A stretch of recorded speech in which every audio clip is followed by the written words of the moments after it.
Yes. Okay. So let's start with the very first thing of organic chemistry. तो सबसे पहले तो बच्चे हम ऑर्गेनिक केमिस्ट्री समझते हैं क्या है। ऑर्गेनिक केमिस्ट्री में हम किसकी स्टडी करते हैं? ठीक है, अगर हम बोलें कि ऑर्गेनिक कंपाउंड्स कौन से होते हैं, तो जनरली ऑर्गेनिक कंपाउंड्स हमारे पास बेटा कौन से होते हैं? जिनके पास कार्बन हो, यानी कार्बन का होना ऑर्गेनिक कंपाउंड्स के लिए बहुत ज्यादा इंपॉर्टेंट है। तो जितनी भी ऑर्गेनिक केमिस्ट्री है that is generally based on carbon related compounds. जितने भी हमारे पास कार्बोनेटेड कंपाउंड होंगे, कार्बन और हाइड्रोजन तो है ही है, उसके साथ oxygen, nitrogen, sulphur, phosphorus, other group भी हो सकते हैं, बट मेन थिंग क्या होती है ऑर्गेनिक केमिस्ट्री में? That is carbon. ठीक है, तो कार्बन को लेके पूरी स्टडी जो हम करते हैं वो ऑर्गेनिक केमिस्ट्री के अंदर आती है। ठीक है, so let's start with the very first organic chemistry, जिसके कुछ प्रिंसिपल और टेक्निक्स हम समझेंगे। अब मैंने सबसे पहली बात ही करी कार्बन की, कि organic chemistry is made up of carbon. तो अब सबसे पहला हम कार्बन के बारे में ही डिस्कस करते हैं। आप सबको पता है कि कार्बन का एटॉमिक नंबर होता है 6। इलेक्ट्रॉनिक कॉन्फ़िगरेशन हम कैसे लिख सकते हैं? 2 4, यानी कि 4 क्या हो गई? इसकी वैलेंसी हो गई। वैलेंसी क्या होती है बेटा? जो आउटर मोस्ट शेल में जितने इलेक्ट्रॉन होते हैं उसको हम बोलते हैं वैलेंसी। तो इसको हम 2, इनर शेल में 2 हो गए, उसके बाद आ गए 4 इलेक्ट्रॉन। इस तरह से हम लिख सकते हैं। तो 4 का क्या मतलब है? अब हमें पता है कि ऑक्टेट तभी कंप्लीट होता है जब 8 इलेक्ट्रॉन हो। तो अब इसके पास क्या टेंडेंसी है? ये 4 इलेक्ट्रॉन गेन करके इसको 8 कर ले, या ये 4 इलेक्ट्रॉन लूज करके इसको कन्वर्ट कर ले 2 में ही, तब भी स्टेबल ऑक्टेट बन जाएगा। मींस कार्बन के पास टेंडेंसी है या तो वो 4 इलेक्ट्रॉन को गेन करे या फिर लॉस कर दे, उनको लूज कर दे। बट 4 इलेक्ट्रॉन को और लूज करने के लिए बहुत ज्यादा एनर्जी की जरूरत पड़ती है। ठीक है ना? कार्बन को बच्चे 4 इलेक्ट्रॉन को लूज करने और गेन करने के लिए बहुत ज्यादा एनर्जी की जरूरत पड़ती है। तो ना तो ये इलेक्ट्रॉन को गेन करती है ना ही लूज करती है। ये क्या करती है? ये हमेशा शेयर करके बॉन्ड बनाती है। कार्बन क्या करता है? शेयरिंग करता है इलेक्ट्रॉन्स की और बनाता है बॉन्ड, जिस बॉन्ड को हम क्या बोलते हैं? Covalent bond. ठीक है, तो कार्बन क्या बनाता है? Carbon can form covalent bond. और कोवलेंट बॉन्ड क्या होता है बच्चे? जो शेयरिंग से बने, कि कार्बन जो है वो दूसरे कार्बन एटम्स के साथ शेयर्ड करके कोवलेंट बॉन्ड बनाता है। तो ये कोवलेंट बॉन्ड जरूरी नहीं है कार्बन कार्बन के बीच में ही बने। कार्बन का हाइड्रोजन के साथ, ऑक्सीजन के साथ, नाइट्रोजन, सल्फर, फॉस्फोरस, हेलोजन, सबके साथ जो बॉन्ड बनते हैं उसको हम क्या बोलते हैं? कोवलेंट बॉन्डिंग है। कोवलेंट बॉन्डिंग को हम एक एग्जांपल से भी समझ सकते हैं। मान लो 4 स्टूडेंट थे, मैंने बोला कि बेटा 100 रुपए चाहिए। अब वो क्या बोलेंगे कि एक ही स्टूडेंट को 100 रुपए देना मुश्किल है, तो वो क्या बोलेंगे कि हम चारों 25-25 रुपए बांट के 100 रुपए दे देते हैं मैम को। ठीक है ना? तो डैट मीन्स उन्होंने शेयरिंग करी, और जहां पे शेयरिंग से बॉन्ड बने, बॉन्ड किससे बने? शेयरिंग से, उसको हम क्या बोलते हैं? Covalent bond. तो कार्बन के पास क्या टेंडेंसी है कि वो कोवलेंट बॉन्ड ही बनाता है। ठीक है, आगे आगे मैं आपको दिखाऊंगी कि कैसे बॉन्ड बनते हैं, बट अभी हम ये ध्यान में रखेंगे कि कार्बन जो है वो कोवलेंट बॉन्ड बनाता है। और कोवलेंट बॉन्ड कब बनता है? जब बॉन्ड बनता है शेयरिंग से। ठीक है, whenever there is a sharing of electron, then they are able to form covalent bond। ठीक है, अब हमारे पास आए डिफरेंट साइंटिस्ट और उनके ऑर्गेनिक कंपाउंड्स। तो सबसे पहले 1815 में बर्जेलियस ने एक वाइटल फोर्स थ्योरी दी थी। वाइटल फोर्स थ्योरी का क्या मतलब था? कि देखो बेटा, पहले अगर हम 19th सेंचुरी की बात करें, मींस 1815 की बात करें, तब organic compounds are not really very common. तो कॉमनली ऑर्गेनिक कंपाउंड्स नहीं बनाए जाते थे। ऑर्गेनिक कंपाउंड्स बहुत रेयर बन रहा था कोई, या उनसे बन ही नहीं पा रहे थे। जब हमसे कोई चीज नहीं हो पाती तो हम क्या करते हैं? अब मान लो अगर टेस्ट अच्छा नहीं हुआ तो हम क्या बोलेंगे? हम कभी कभी ये नहीं मानते कि हमारी गलती थी, हम बोलते हैं अरे मैम ने ना नंबर बाहर से टेस्ट दिया था। ऐसा होता है ना, कई बार हम बोलते हैं अरे नहीं बाहर से टेस्ट आया था इसलिए हमारा अच्छा नहीं हो पाया। तो वाइटल फोर्स थ्योरी का भी क्या मतलब था? उन्होंने भी क्या कहा बेटा, हाँ मैं भी ऐसी करती थी, जब मेरा पेपर अच्छा नहीं होता था तो मैं अपने घर पे आके यही बोलती थी, मैंने तो तैयारी करी थी, वो क्वेश्चन बाहर से आए थे। ठीक है, तो अच्छा नहीं हुआ। तो अब वाइटल फोर्स थ्योरी को भी उन्होंने क्या बोला वाइटल का मतलब होता है एक मिस्टेरियस फोर्स, चमत्कारी फोर्स। उन्होंने क्या बोल दिया, जब साइंटिस्ट ऑर्गेनिक कंपाउंड बन नहीं पा रहे थे, देन व्हाट दे सेड कि ऑर्गेनिक कंपाउंड को बनाने के लिए ना कोई मिस्टेरियस फोर्स रिस्पॉन्सिबल है, यानी कि उसके पीछे ना कोई जादुई शक्ति होती है, वो खुद ब खुद बन जाते हैं, उसके पीछे कोई ऐसे एक मिस्टीरियस फोर्स है जो हम फाइंड आउट नहीं कर पा रहे कि एक ऐसी फोर्स है। तो ये वाइटल फोर्स थ्योरी बनाएगी, बट ये this is just a myth, ऐसा कुछ भी नहीं था, कोई फोर्स रिस्पॉन्सिबल नहीं थी ऑर्गेनिक कंपाउंड्स को बनाने के लिए, ये बस एक एक्सक्यूज था, ठीक है, जिसको वाइटल फोर्स थ्योरी का नाम दिया गया। क्या बोला था उन्होंने कि वाइटल फोर्स थ्योरी क्या होती है कि ऑर्गेनिक कंपाउंड्स को बनाने के पीछे एक मिस्टेरियस फोर्स रिस्पॉन्सिबल है, and that mysterious force is generally considered in the category of vital force theory, उसको वाइटल फोर्स थ्योरी बोल दिया गया। अब नेक्स्ट क्या हुआ, जब 1928 में वॉलर नाम के एक साइंटिस्ट थे, फ्रेडरिच वॉलर, उन्होंने फर्स्ट ऑर्गेनिक कंपाउंड बनाया, urea. This is a very important question कि फर्स्ट ऑर्गेनिक कंपाउंड कौन सा सिंथेसाइज हुआ था, ठीक है, तो ये है हमारा urea, having the formula NH4CONH3। और बनाया कैसे था, अमोनियम साइनाइड को सिंपल हीट किया था उन्होंने, NH4NCO को हीट अप करके उन्होंने यूरिया में कन्वर्ट किया था। तो जब एक बार यूरिया बन गया, फिर और चीजें हमारे पास बनती गई। ऐसी कोल्बे ने पहले एसिटिक एसिड बनाया था, बर्थलॉट ने मीथेन की फॉर्मेशन करी थी, बट फर्स्ट ऑर्गेनिक कंपाउंड जो इसे याद माना कैसे जाता रखेंगे? है, क्या बोल रहे हो बेटा? मैम ये सब कैसे याद रखेंगे? बेटा एक ही याद रखना है सिर्फ आपको, यूरिया, और नहीं याद रखने कि फर्स्ट ऑर्गेनिक कंपाउंड जो था वो ओके किसने बनाया था, यूरिया था, और किसने दिया था, फ्राइडरिच वॉलर ने। वॉलर के नाम से आप इसको याद मैम। रखोगे, ओनली फर्स्ट ऑर्गेनिक कंपाउंड हमें याद रखना है, ठीक है, बाकी के okay ma'am. Discovery second third को कोई याद नहीं रखता। हमें आज तक पता है कि मून पे फर्स्ट किसने रखा था कदम, पहला कदम किसने रखा था मून पे। मेरा बच्चा। हाँ, दूसरा तो नहीं पता ना, दूसरा कौन था, तीसरा कौन गया। अब कुछ बच्चे कहेंगे मैम दूसरा भी उसी ने रखा था, वो कौन सा बेचारा एक ही पैर वाला था, है ना ये जोक पुराना। Yes ma'am. तो मतलब ओनली फर्स्ट थिंग, एक ही क्वेश्चन हमसे पूछा जाता है कि फर्स्ट ऑर्गेनिक कंपाउंड, वो यूरिया था। सेकंड थर्ड फोर्थ फिर तो बनते ही गए, यूरिया के बाद तो फिर एक टेक्निक मिल गई उन्हें, पता चल गया, तो फिर बनते ही गए, सिर्फ हम यूरिया याद रखेंगे फर्स्ट था, ठीक है। अब देखो सबसे इंपॉर्टेंट क्वेश्चन जो बच्चे पूछते हैं कि ma'am why organic chemistry is very important, तो एक सिंपल सा रीजन जो सबसे इंपॉर्टेंट मुझे लगता है आपके लिए है, टू स्कोर मार्क्स, ठीक है ना। सबसे पहला रीजन तो आप यही समझ लो कि ऑर्गेनिक केमिस्ट्री इतनी ज्यादा इंपॉर्टेंट क्यों है, क्योंकि हमें नंबर लेने हैं। ऑर्गेनिक के बिना केमिस्ट्री में नंबर आ पाना बहुत मुश्किल है, क्योंकि ऑर्गेनिक केमिस्ट्री बहुत ज्यादा हाई वेटेज रखती है, ठीक है ना। अभी सिर्फ आपको 2-3 चैप्टर है, बट ट्वेल्थ में ऑर्गेनिक केमिस्ट्री के ही 4 से 5 चैप्टर होंगे, ठीक है। तो ऑर्गेनिक केमिस्ट्री की वेटेज काफी अच्छी होती है, तो सबसे बेसिक रीजन हमारा होगा नंबर लेने के लिए। और दूसरा रीजन क्या है कि बेटा ऑर्गेनिक कार्बन कंपाउंड है ना, ऑर्गेनिक केमिस्ट्री मैंने क्या बोली, फुल ऑफ कार्बन, जितने भी कार्बन के कंपाउंड है वो सारे आएंगे ऑर्गेनिक केमिस्ट्री में। तो मेनली हर एक लिविंग थिंग्स, हर चीज जो है कार्बन कंपाउंड की बनी है, हमारी बॉडी में डीएनए कार्बन, पेट्रोल हाइड्रोकार्बन होते हैं, पेट्रोल हो गया, डीजल हो गया, ये सारे हाइड्रोकार्बन है, और हाइड्रोकार्बन ऑर्गेनिक केमिस्ट्री में। पेस्टिसाइड्स जो हमारी बॉडी के लिए एंजाइम्स इंपॉर्टेंट है, पॉलीमर्स जो हम यूज करते हैं, प्लास्टिक्स वगैरह, पॉल्यूटेंट्स जितने भी पॉल्यूटेंट्स है they all are hydrocarbon, protein जो हम लेते हैं, कार्बोहाइड्रेट, ग्लूकोज हो गया, फ्रक्टोज हो गया, ये सारे ऑर्गेनिक केमिस्ट्री में आते हैं। रबर भी पॉलीमर का ही पार्ट हो गई। जितने भी केमिकल्स हम यूज कर रहे हैं, डाइज यूज करते हैं हम, मेडिसिन, एवरीथिंग, आप ये समझ लो सुबह उठने से लेके शाम तक की जितनी भी चीजें हम यूज कर रहे हैं, उनमें से मोस्टली जो है कार्बन रिलेटेड ही होती हैं। अगर और चीजों को यूज करना छोड़ो, आपकी बॉडी भी कार्बन है, ठीक है ना।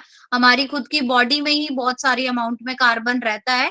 So that's why you can see कि ऑर्गेनिक केमिस्ट्री जो है वो कितनी ज्यादा इंपॉर्टेंट है, एक मेन कंपोनेंट है सारी लिविंग थिंग्स के लिए, ठीक है। प्रोटीन सबको चाहिए, एंजाइम सबको चाहिए, आज के टाइम में मेडिसिन भी हर किसी को चाहिए, कार्बोहाइड्रेट्स भी चाहिए, पेट्रोल के बिना लाइफ नहीं है, पेस्टिसाइड्स चाहिए, अगर फर्टिलाइजर चाहिए पेस्टिसाइड नहीं तो, so everything around us is full of organic chemistry. ठीक है, अब इम्पोर्टेंस देखो, सिर्फ केमिस्ट्री पे रिलायबल नहीं है, बायोलॉजी में, पेट्रोलियम फैक्ट्रीज में, polymer, genetic engineering, agriculture, pharmacology, consumer products, तो इन सब में केमिस्ट्री का बहुत ज्यादा इंपॉर्टेंस है। ठीक है, अभी जैसे मैं अपनी बात करती हूँ, मैंने एमएससी करी है ऑर्गेनिक केमिस्ट्री में, मेरी जो स्पेशलाइजेशन थी वो सिंपली ऑर्गेनिक ही थी। ठीक है, और जो भी आप देखोगे ना हमारी क्लास के स्टूडेंट्स, ये नहीं है कि सिर्फ टीचर बन सकते हैं, टीचर तो कोई एक दो ही, मतलब जिनको इंटरेस्ट होता है, मुझे बाय चांसली शुरू से टीचिंग में इंटरेस्ट था, लेकिन जितने भी हम देखते हैं बच्चे अगर मेरे क्लासमेट्स हैं, so the all are in the labs. और ये छोटी मोटी लैब्स नहीं, आपने रनबैक्सी कंपनी सुनी होगी, बहुत बड़ी कंपनी है दवाइयों की, वहां पे बच्चे रिसर्च करते हैं। ठीक है ना, जितनी भी बेटा लैब्स होती हैं, कोई भी चीज हो, चाहे वो फूड इंडस्ट्री हो, कंज्यूमर प्रोडक्ट्स हो, चाहे फूड इंडस्ट्री हो, अगर कुछ लड़कियां जैसे बोलती है कि हमें मेकअप का शौक है, तो उन चीजों में भी हर चीज के ऊपर रिसर्च करने के लिए आपको कोई ना कोई केमिस्ट जरूर चाहिए। सो this is the scope of chemistry, चाहे वो पेट्रोलियम रिसर्च हो, पॉलीमर बनाने हो, एग्रीकल्चर हो, हर फील्ड में, स्पेशली इन द फार्माकोलॉजी, ठीक है, फार्मेसी में मैम ऑर्गेनिक। इसलिए हर मेडिकल शॉप पे केमिस्ट लिखा रहता है। हाँ ठीक है ना, तो that much importance is there. तो आप देखोगे कि सिर्फ एक टीचिंग लाइन नहीं, बहुत सारे एरियाज है जहां पे हम ऑर्गेनिक केमिस्ट्री के ऊपर रिलाई कर सकते हैं, क्योंकि ऑर्गेनिक केमिस्ट्री आपको अभी तो स्टार्टिंग है, लेकिन जैसे जैसे आप डेप्थ में पढ़ोगे, it will show a synthesis, ये हमें सिंथेसिस बताती है। और सिंथेसिस क्या होता है कि किसी चीज को हम बना कैसे सकते हैं, ठीक है ना। तो सिंथेसिस में बहुत बड़े लेवल पे अगर आप केमिस्ट्री पढ़ते हो तो ड्रग्स की सिंथेसिस आती है। एस्पिरिन लेते हैं ना हम, बुखार होता है, सिर दर्द होता है, फटाफट से डिस्प्रिन ले ली, एस्पिरिन ले ली, वो बनती कैसे है। So everything is dependent on chemistry. ठीक है, तो ये इतना रोल है बड़ा केमिस्ट्री का। अब देखो एक क्वेश्चन आया, where is organic chemistry used in agriculture. अगर मैं एग्रीकल्चर की बात करूं तो अब मैं ये नहीं कहूंगी कि सारे जो फार्मर्स हैं भाई वो सारे बीएससी एमएससी पढ़ के आए हैं, but still there is a role of organic chemistry in agriculture. तो कोई मुझे बता सकता है कि कहाँ फिर वो रोल आता होगा केमिस्ट्री का एग्रीकल्चर में। Can anybody tell? Very good Harshita, absolutely correct. हाँ बिल्कुल, क्लोरोफॉर्म बच्चे, जो आप नेल पेंट रिमूवर यूज करते हो वो क्लोरोफॉर्म होता है, कार्बन है उसमें भी। ठीक है, सारी चीजों में मैम बिल्कुल। खाद्य पदार्थ में उसमें होता है ना। हाँ, फर्टिलाइजर हो गए, पेस्टिसाइड हो गए, हर्बिसाइड, ये सारे किसके हम क्या कह सकते हैं, they all are made up of organic chemistry.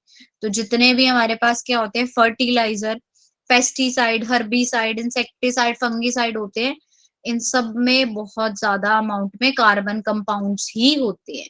They are generally made up of carbon compounds. और अगर कार्बन कंपाउंड्स की बात आई है तो कार्बन कंपाउंड्स को स्टडी करने वाली ब्रांच को ही हम क्या बोलते हैं, ऑर्गेनिक केमिस्ट्री। ठीक है, so here you can use. अच्छा, नेक्स्ट आता है कि हमारी ऑर्गेनिक केमिस्ट्री प्रॉपर्टीज क्या क्या है, ऑर्गेनिक कंपाउंड्स। जैसे कि मैंने बोला था बेटा, कार्बन और हाइड्रोजन तो होगा ही होगा, कार्बन एंड हाइड्रोजन तो मस्ट है। और कार्बन और हाइड्रोजन के साथ साथ नोप्स, नोप्स के नाम से आप याद रखोगे। कई बार हम नो को बोलते हैं ना, जैसे वीएस को हम बोल देते हैं यप, नो को क्या बोलते हैं, नोप्स। ठीक है, तो इस तरह से आपको याद रखना है, कार्बन और हाइड्रोजन तो है ही है, उसके अलावा नोप्स भी रहेगा। नोप्स में N stand for nitrogen, oxygen, phosphorus and sulphur. ये कंपाउंड्स भी ऑर्गेनिक कंपाउंड्स में स्टेबल होते हैं, मींस इनकी भी बहुत ज्यादा वैल्यू रहती है। ऑर्गेनिक कंपाउंड्स इन्हीं से मिलके बने होते हैं। ठीक है ना, कार्बन, हाइड्रोजन, नाइट्रोजन, ऑक्सीजन और फॉस्फोरस एंड सल्फर, ये इनके एटॉमिक नंबर दे रखे हैं। कार्बन का 6, हाइड्रोजन का 1, नाइट्रोजन का 7, 8, 15 होता है फॉस्फोरस का, और 16 होता है सल्फर का। So these are how organic compounds made. ठीक है, अगर कार्बन और हाइड्रोजन है सिर्फ बेटा, तो उनको हम बोलते हैं हाइड्रोकार्बन। हाइड्रोकार्बन नेम से ही पता चल रहा है, हाइड्रो मीन्स हाइड्रोजन, और कार्बन मीन्स कार्बन ही है। अच्छा, अगर ऑक्सीजन भी हो तो कार्बोहाइड्रेट हो जाते हैं, जैसे ग्लूकोज C6H12O6। अमीनो एसिड्स आ जाए, NH2 ग्रुप हो तो प्रोटीन्स में अमीनो एसिड यूज करते हैं। सल्फर होता है तो और हायर प्रोटीन हो सकते हैं। फॉस्फोरस में DNA, RNA, न्यूक्लिक एसिड, ये सारी चीजें। So these all are made organic building blocks है ये, कि ऑर्गेनिक केमिस्ट्री सारी की सारी इन मेन एलिमेंट्स के ऊपर ही बेस्ड है। आप इन्हीं को स्टडी करोगे फर्दर आने वाली ऑर्गेनिक केमिस्ट्री के अंदर, ठीक है। अच्छा, अब फिजिकल प्रॉपर्टीज क्या होंगी ऑर्गेनिक केमिस्ट्री की? मेल्टिंग पॉइंट कैसा है बच्चे उसका, हम यही चीज मेंशन कर सकते हैं कि मेल्टिंग पॉइंट फिजिकल में, बॉइलिंग पॉइंट क्या रहेगा, कितनी डेंसिटी है, किस में सोल्यूबल है, वाटर सोल्यूबल है, पोलर सॉल्वेंट में सोल्यूबल है, नॉन पोलर में सोल्यूबल है। तो ये सारी चीजें क्या डिफाइन करती हैं उसकी physical properties. So they all define the physical properties of organic compound. ठीक है, अब मुझे बताओ यहां तक किसी भी बच्चे को अगर कोई डाउट है तो please ask. Yes, anyone having any doubt up to this? No ma'am. That's great, very good Harshad. अब ये इससे बोला ना, जैसे नो नो, हम यप बोलते हैं यस को, नो को न बोलते हैं, तो उसको एस से याद रख लो कि नॉब्स जो है वो भी ऑर्गेनिक कंपाउंड में आता है। अब देखो, बॉन्डिंग विद मॉलिक्यूल की बात करें, अभी मैंने बताया कि सारी की सारी स्टडी जो है ऑर्गेनिक कंपाउंड में वो कार्बन रिलेटेड है। तो कार्बन तो हमारा कोवलेंट बॉन्ड ही बना रहा है, तो जितने भी बॉन्डिंग होती है मॉलिक्यूल के साथ वो यूजुअली कोवलेंट ही होती है। अब हम बात करेंगे फोर्सेस बिटवीन मॉलिक्यूल्स। मॉलिक्यूल्स के बीच में फोर्स क्या होती है? जनरली वीक होती है। वीक होती है, और कैसी फोर्स होती है? Inter molecular forces of attraction रहती हैं। फिजिकल स्टेट नॉर्मली ये गैसेस और लिक्विड ही होते हैं। बहुत लो मेल्टिंग पॉइंट सॉलिड होते हैं, होते भी है तो फटाफट से मेल्ट हो जाते हैं। फ्लेमेबल होते हैं, मींस इजिली फायर कैच कर लेते हैं। वाटर सोल्यूबल ये नहीं होते, इनसोल्यूबल। कंडक्टिविटी नहीं होती, इंसुलेटर ही होते हैं जनरली, नॉन कंडक्टर।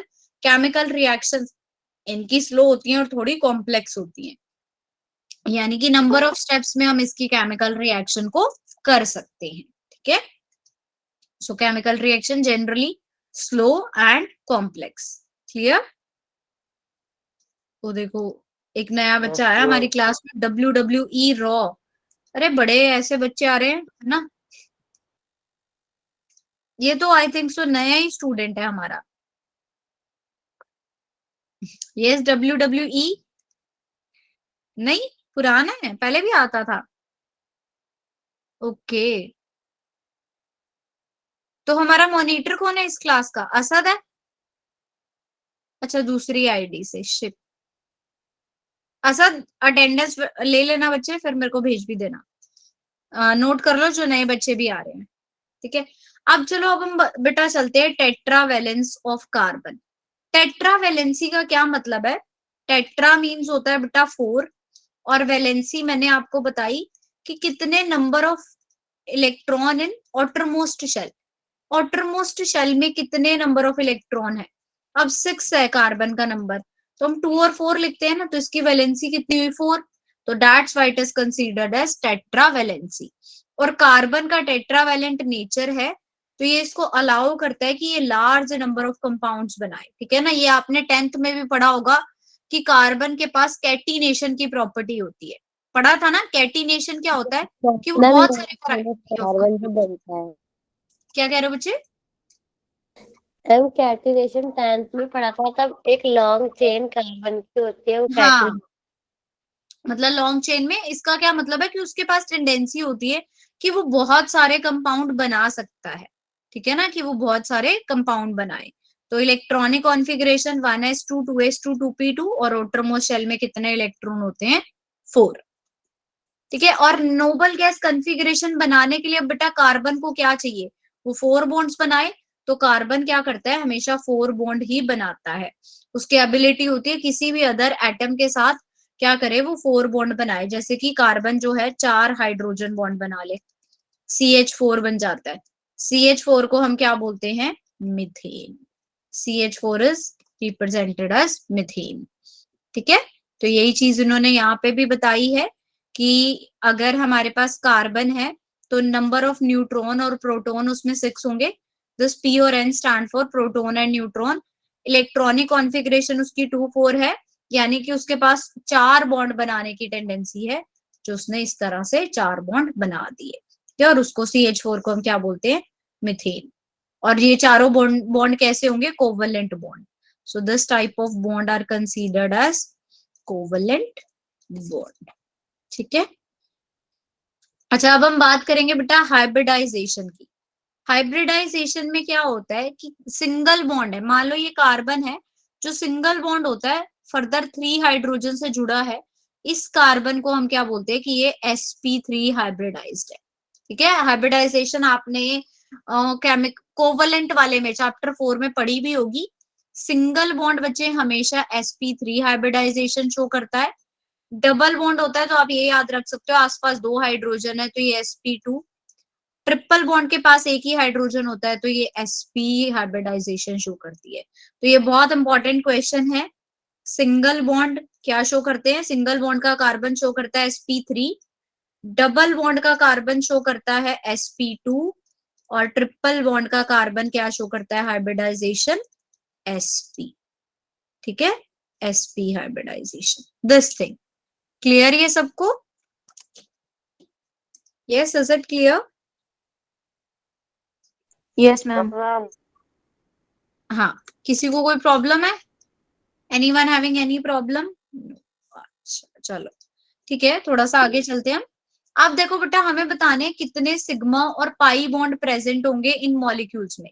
अब देखो, सिंगल बॉन्ड होता है तो उसमें 1 सिग्मा बॉन्ड होता है, डबल बॉन्ड में 1 sigma and 1 pi, double bond में 1 सिग्मा और 1 पाई, और ट्रिपल बॉन्ड में हमारे पास क्या होता है बच्चे? 1 सिग्मा एंड 2 पाई बॉन्ड होते हैं, 1 सिग्मा और 2 पाई बॉन्ड होते हैं। अब देखो इसमें कैसे, पहले तो आपको क्या टेक्निक है, अगर आपको सिग्मा और पाई बॉन्ड ढूंढने हैं ना, आप उसको प्रॉपरली ओपन करके लिखो। CH मतलब C और H के बीच में बॉन्ड है, ट्रिपल बॉन्ड C H और CH3 इस तरह से, तब जाके आप इसके सिग्मा और पाई बॉन्ड ढूंढ सकते हो। ठीक है ना। अच्छा, यहाँ पे डबल बॉन्ड था, एक सेकेंड, CH है, ये CH, थोड़ी सी गलती कर दी मैंने लिखने में। ठीक है, प्रॉपरली हमें खोल के लिखना है इसको। देखो ये चीज, उसके बाद क्या है? CH3 बॉन्ड है, तो इसको सबसे पहले तो हम ओपन करके लिखने वाले हैं। ये इस तरह से मैंने लिख दिया। अब हमें काउंट करने कितने सिग्मा और कितने पाई बॉन्ड है। तो देखो, सबसे पहले तो हम सिग्मा बॉन्ड ही काउंट करते हैं। लेट मी चेंज करते हैं कलर इंक का। 1 2 3 4 5, एक डबल बॉन्ड में 1 सिग्मा बॉन्ड होता है यानी 5 6 7, ट्रिपल बॉन्ड में भी एक सिग्मा बॉन्ड होता है 8 9, मतलब इसमें 9 तो सिग्मा बॉन्ड है हमारे। ठीक है, हमने क्या देख लिए? 9 सिग्मा बॉन्ड, और पाई बॉन्ड एक डबल बॉन्ड है 1, और ट्रिपल बॉन्ड में 2 पाई बॉन्ड होते हैं यानी कि 3 पाई बॉन्ड है। 9 सिग्मा बॉन्ड और 3 पाई बॉन्ड, इस तरह से आप इसको कैलकुलेट करोगे। क्लियर हुआ ये सबको? कि आपको पहले प्रॉपर बच्चे खोल के देखना है। बिल्कुल सही, 9 sigma and 2 pi, very good. ठीक है, मैम मैंने किया तो 10 सिग्मा बॉन्ड आया। एक सेकेंड, 1 2 3 4 5, अच्छा 10 आएंगे, मैंने काउंटिंग गलत लिख दी शायद। 1 2 3 4 5 6 7 8 9 10 है, 10 है। ठीक है, 10 सिग्मा बॉन्ड है बच्चे और 3 पाई बॉन्ड है। ठीक है, मैंने 5 2 टाइम्स लिख दिया था। ठीक है, 10 सिग्मा एंड 3 पाई बॉन्ड, हाँ 10 sigma, very good Shikha and Puja, great. Harshita और असद ने भी शायद मेरे वाली मिस्टेक कर दी। ठीक है, तो इस तरह से चलो ये वाला करके बताओ आप। इसमें काउंट करो फटाफट से, कितने सिग्मा और कितने पाई होंगे? Ma'am 9 sigma bond. 9 सिग्मा और पाई 1 2 3 4 5 6 7 8 9, 9 सिग्मा और 2 पाई। ठीक है ना, 9 सिग्मा और 2 पाई बॉन्ड्स है हमारे पास। ठीक है, इन्होंने पाई वालों को, अच्छा ऐसे ही। अच्छा, अब आ जाओ हाइब्रिडाइजेशन पे। What is the type of hybridisation of each carbon?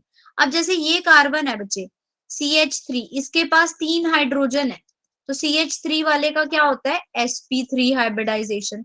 अब इस कार्बन के पास भी 3 हाइड्रोजन है, तो ये भी क्या हो जाएगा sp3। अब CO वाले को देखो, CO को हम लिखते हैं C डबल बॉन्ड O, तो यहाँ पे ये कार्बन क्या होगा sp2 हाइब्रिडाइज। ठीक है, गेटिंग माई पॉइंट? यस, किसी को कोई प्रॉब्लम आ रही है? Anyone having any problem? No ma'am.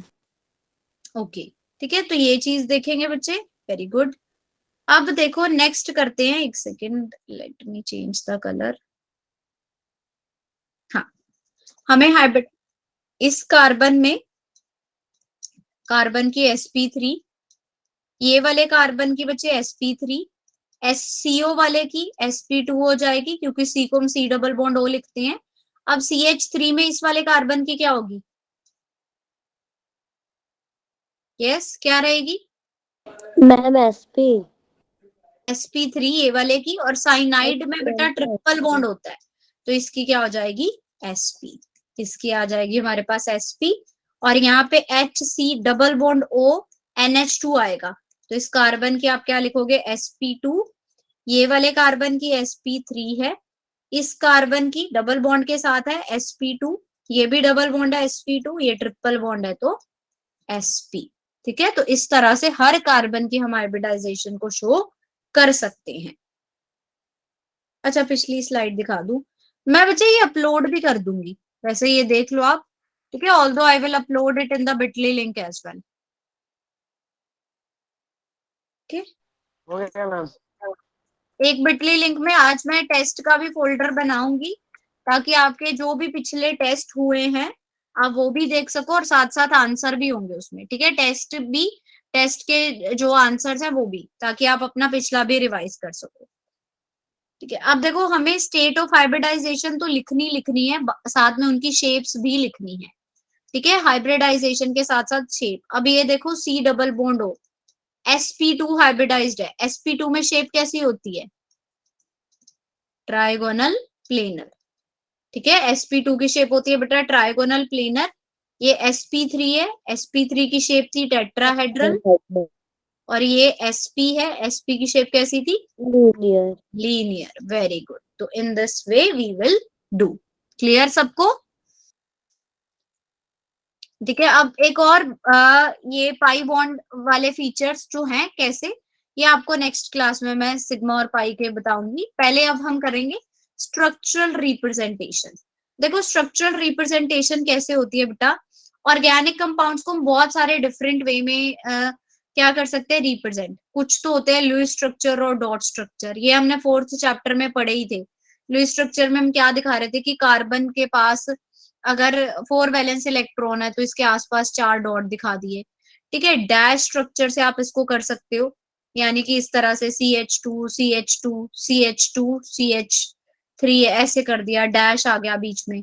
तो इस तरह से कंडेंस्ड स्ट्रक्चर क्या होता है कि आप इसका फॉर्मूला लिख दो, यानी CH3 सीधा लिख दो, CH2 2 टाइम्स है फिर CH3 है, ऐसे लिख दो। बॉन्ड लाइन स्ट्रक्चर फॉर्मूला क्या होता है कि उनको लाइंस की फॉर्म में लिखो, जैसे ये है तो इसको आप इस तरह से लाइन लगा के लिखो, सिर्फ एक लाइंस के थ्रू। तो ये अब डिफरेंट डिफरेंट फॉर्मूलाज कैसे लिखते हैं वो हम पढ़ते हैं। लुईस स्ट्रक्चर जो है सिंपली 2 इलेक्ट्रॉन कोवेलेंट बॉन्ड में डैश के थ्रू रिप्रेजेंट करते हैं। सिंगल डैश मतलब सिंगल बॉन्ड, डबल डैश का मतलब डबल बॉन्ड, और ट्रिपल डैश का मतलब क्या रिप्रेजेंट कर रहा है वो ट्रिपल बॉन्ड। जैसे कि आपने कार्बन ट्रिपल बॉन्ड कार्बन लिख दिया। ठीक है ना, ये क्या आ जाते हैं हमारे पास लुईस स्ट्रक्चर। इसको हम क्या बोलते हैं कि this is considering as Lewis structure. Yes Puja?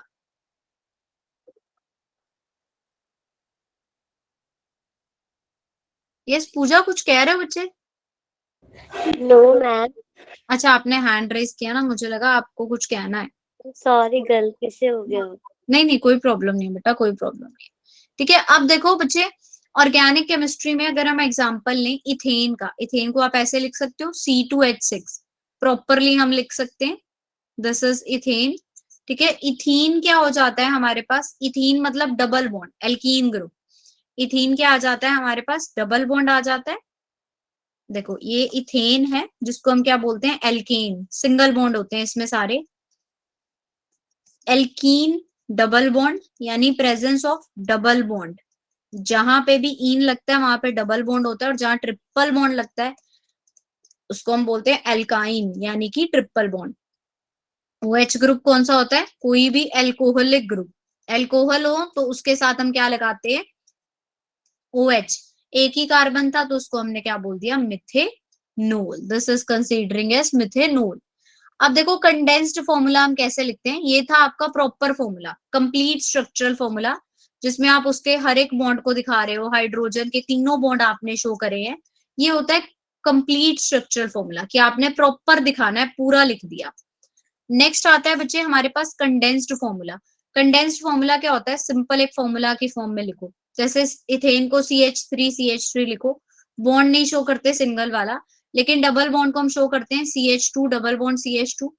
Ethyne को CH ट्रिपल बॉन्ड CH, और इसको CH3OH। जब आप सिंपल फॉर्मूला लिखते हो तो उसको हम क्या बोलते हैं, कंडेंस्ड स्ट्रक्चरल फॉर्मूला। ठीक है, प्रॉपर लिख रहे हो तो कंप्लीट स्ट्रक्चर फॉर्मूला, ये हो गया कंडेंस्ड फॉर्मूला। अब हम लाइंस के कैसे करते हैं, बॉन्ड लाइन फॉर्मूला क्या होता है बच्चे, बॉन्ड लाइन क्या करोगे आप, सिर्फ लाइन से शो करोगे। 3 मिथाइल ऑक्टेन है ना, 3 मिथाइल ऑक्टेन को हम कैसे लिख सकते हैं, 8 कार्बन चाहिए, 1 2 3 4 5 6 7 8, इस तरह से बस आप 8 लाइनें बना दोगे। अब इन्होंने क्या बोला है कि थर्ड पोजीशन पे मिथाइल है, यानी 1 2 और 3, तीसरी पोजीशन पे एक लाइन ऐसे बना दो। ये क्या होगा इसका बॉन्ड लाइन फॉर्मूला। इसको हम क्या बोलते हैं, ये है बॉन्ड लाइन फॉर्मूला, कि आपने सिंपल लाइंस बनानी है। जैसे देखो इसको लिखते हम ऐसे हैं, CH3 CH2 CH, थर्ड पे मिथाइल था, CH2 CH2 CH2 CH2 CH3। अब रादर देन राइटिंग ये सारा नहीं लिखोगे, आप सीधा लाइनें बना दोगे, लाइंस बना दोगे। जो टर्मिनल होते हैं बेटा वो रिप्रेजेंट करते हैं CH3 ग्रुप को, ठीक है, टर्मिनल वाले CH3 ग्रुप। और ये जो पहाड़ से बने होते हैं इनका मतलब क्या होता है कि CH2 ग्रुप है। ठीक है, ऑल्दो अगर आपके पास मिथाइल से डिफरेंट कोई ग्रुप होता, मान लो यहाँ पे CH3 नहीं होता, आपके पास CHO होता, तो उसको आप रिप्रेजेंट करते, फिर उसको आप CHO लिखते। अगर मिथाइल ग्रुप है तो उसको सिंपल एक लाइन से ऐसे रिप्रेजेंट करोगे आप। This is considered as bond line structure. इनको हम क्या बोलते हैं, बॉन्ड लाइन स्ट्रक्चर है। क्लियर हुआ सबको ये? Yes, is it clear? Yes. That's great. ठीक है, अब हम इनके एग्जांपल करते हैं एक एक, फिर हमें पता। अच्छा, बॉन्ड लाइन के अलावा कुछ कंपाउंड्स होते हैं बच्चे जो साइक्लिक फॉर्म में भी होते हैं। साइक्लिक का क्या मतलब है कि मान लो पेंट आपके पास इस तरह से है, इसको बोलते हैं हम साइक्लोपेंटेन। तो ये ऐसे कर देते हैं, 3 कार्बन, प्रोपेन सॉरी, 3 कार्बन है तो साइक्लोप्रोपेन, 4 वाला साइक्लोब्यूटेन, ऐसे हटसी बन जाती है तो साइक्लोपेंटेन। तो आप इसको साइक्लिक फॉर्म में भी लिख सकते हो, जैसे ये लिखा हुआ है साइक्लोप्रोपेन, साइक्लोपेंटेन, साइक्लोहेक्सेन। ठीक है, तो there is also one of the cyclic compounds. अब देखो, अब इन्होंने क्या बोला है कि draw each of the following condensed formula into their complete structure formula. हमें कंप्लीट स्ट्रक्चर फॉर्मूला बनाना है। कंप्लीट का क्या मतलब है कि आप इसको सीधा खोल के लिख दो, यानी CH3 को ऐसे लिखो, फिर CH2 है इसको ऐसे लिखो, CO है तो C डबल बॉन्ड O लिखो, फिर से CH2 है, और ये क्या है हमारे पास CH3।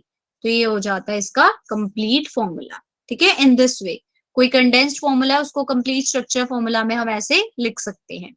ठीक है, अब जैसे यहाँ पे CH2 3 है, इसको आप कैसे लिखोगे कि CH2 को ही हमने 3 बार लिखना है। ये देखो, ठीक है ना, ये चीज थी, CH3 लिख दिया पूरा प्रॉपर खोल के, फिर CH डबल बॉन्ड में CH, फिर CH2 3 बार। तो आप क्या लिखोगे, CH2 को 3 बार लिखोगे, 1 2 3, और लास्ट वाला CH3।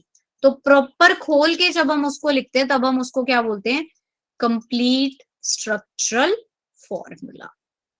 क्लियर बात सबको? कंप्लीट स्ट्रक्चर फॉर्मूला लिखा जाएगा, किसी को कोई डाउट तो नहीं आ रहा? No yes, ma'am. Hand raise करो जिसको क्लियर है, एक बारी give me a high five. बस 2 4 इतने कम बच्चे, ठीक है, very good very good. Okay, अब दोनों आ नेक्स्ट, गए। हाँ ठीक है, नेक्स्ट में क्या है कि उन्होंने बोला है कि write a condensed formula and their bond line structure, और उनका बॉन्ड लाइन स्ट्रक्चर लिखो और कंडेंस्ड फॉर्मूला लिखो। अब देखो कंडेंस्ड फॉर्मूला आप कैसे लिखोगे, OH है और CH2 1 2 3, 3 बार CH2 है तो इसको सीधा लिखो CH2 थ्राइस, CH के साथ CH3 तो रहेगा, यहाँ पे CH के साथ 2 बार CH3 है तो इसको लिख दो CH3 ट्वाइस, इस तरह से। ठीक है, और इसका बॉन्ड लाइन फॉर्मूला कैसे, ये आ गया इसका कंडेंस्ड फॉर्मूला। इसका क्या आ जाएगा बच्चे, इसका आप लिख सकते हो CH के साथ था OH ही, ऐसे लिख दो OH, और CN 2 टाइम्स है तो CN2 कर दिया, मतलब शॉर्ट में लिखना। तो that is considered as condensed formula. Condensed formula क्या होता है कि उसको शॉर्ट फॉर्मूला बना दो, उसका जितना लंबा नहीं उसको छोटा करके लिखना चाहिए हमें। और बॉन्ड लाइन फॉर्मूला इसका कैसे बनेगा, बॉन्ड लाइन स्ट्रक्चर कैसे बन जाएगा, CH2 2 बार है OH के साथ, यानी यहाँ पे OH तो आप मेंशन करोगे CH2 फिर एक C के साथ क्या है CH3, फिर CH, और CH के साथ क्या है 2 CH3, तो ये बन गया इसका बॉन्ड लाइन फॉर्मूला। और इसका क्या हो जाएगा, CH है और यहाँ पे OH है, दोनों तरफ साइनाइड है, ऐसे लिख लो। ये हो गए इनके बॉन्ड लाइन फॉर्मूले। क्लियर हुआ सबको? Yes ma'am. अब ये वाला क्वेश्चन सारे बच्चे खुद से करेंगे। Draw and expand each of the bond line formula to show all the atoms including carbon and hydrogen. अब हमें इसको प्रॉपर लिखना है पूरे उसमें, आप इसका कंप्लीट स्ट्रक्चर बनाओ और फिर मुझे उसका फॉर्मूला बताओ, कंडेंस्ड फॉर्मूला बताओ मुझे सिर्फ इसका, कि इन सब में कंडेंस्ड फॉर्मूला क्या बनेगा। जैसे मैं आपको टेक्निक बताऊं, कंडेंस्ड फॉर्मूला आप ऐसे भी लिख सकते हो, जैसे यहाँ पे आपको पता है CH2 होगा और यहाँ पे एक हाइड्रोजन, एक इधर कार्बन, और ये आ जाएगा हमारे पास CH2 CH3 दिस वन। अगर हमें कंडेंस्ड फॉर्मूला बहुत शॉर्ट फॉर्म में लिखना हो ना बेटा, हम कैसे करते हैं, कार्बन काउंट कर लो, 1 2 3 4 5 6 कार्बन, 7 8 9, आप इसको सीधा लिखो C9। हाइड्रोजन कितने, 2 2 4 2 6 7 8 9 10 11 12 13 14 15 16 17 18 19 कार्बन, इसको हम ऐसे लिख सकते हैं। ठीक है, और इसका तो बहुत नॉर्मल है, ये CH3 है, कितने CH2 ग्रुप है, 1 2 3 4 5 6, इसको तो सीधा लिखो CH3 CH2 6 और CH3। ठीक है, और यहाँ पे क्या आ जाएगा, ये तो कार्बन है, इधर होगा CH ट्रिपल बॉन्ड C, साथ में क्या है हमारे पास CH2 COH और CH3, और यहाँ पे क्या आ जाएगा हमारे पास, सीधा लिखोगे आप CH2 के साथ क्या है, CH2 के साथ इधर सर मैम 2 CH3 CH2 और 4 CH3। क्या कह रहे हो, 2 CH2 और 4 CH3। हाँ 4 CH3 ग्रुप। ठीक है, तो ये तो इन्होंने प्रॉपर फॉर्मूला खोल के लिखा हुआ है, हमने ऐसे ही लिख दिए। ये देखो ये हो गए इनके कंप्लीट स्ट्रक्चर, दिस वन।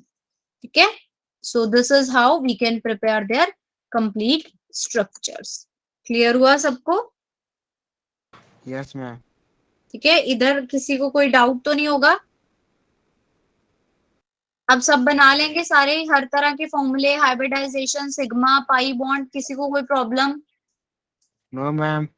चलो एक लास्ट टॉपिक था हमारा, वो करते हैं कि कुछ फीचर्स हम पढ़ेंगे बेटा पाई बॉन्ड्स के, कि पाई बॉन्ड्स के क्या क्या फीचर्स होते हैं। सबसे पहले पाई बॉन्ड होता है क्या, डबल बॉन्ड का बनना, जैसे CH2 के बीच में डबल बॉन्ड बन रहा है, तो पाई बॉन्ड फॉर्मेशन क्या होती है कि पैरेलल ओरिएंटेशन है 2p ऑर्बिटल्स के बीच में, adjacent atom is necessary for a proper sideways overlapping.